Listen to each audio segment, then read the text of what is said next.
Ia, amin'izao moa zany tsika dia mandray zareo délégation avy amin'ny ministère-ny fitsarana izay miara-miasa amin'ny ONUDC zany amin'ny programme lutte contre le trafic illicite en mer. Ka tonga teto amin'ny APMF zany izy ireo miaraka amin'ny procureur général de Comores izay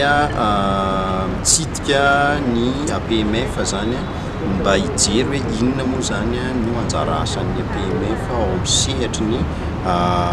fitaterana an-dranomasina sy an-dranomamy ary ao amin'ny sehatry ny hoe ny procédure judiciaire zany amin'ireo olana eny an-dranomasina zany. Tao anatin'izany moa dia nampahafantarina azy zany momba ny agence, nampahafantarina azy ihany koa ny contentieux maritime fréquent miaraka amin'ny exemple zany vitsivitsy ary nijerena teto moa namarana anazy zany ny MRCC na ny centre de coordination de recherche et sauvetage maritime.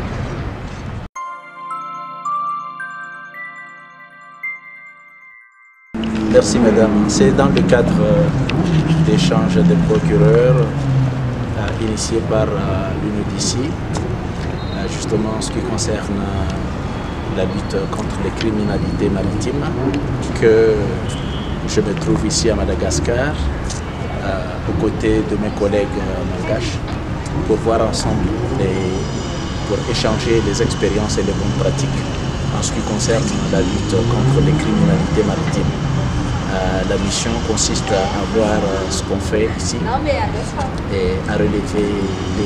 les atouts, nos forces en la matière et les faiblesses aussi, pour que ces faiblesses-là puissent être converties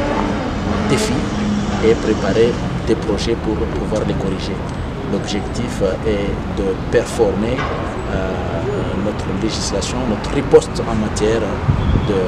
la lutte contre les criminalités maritimes.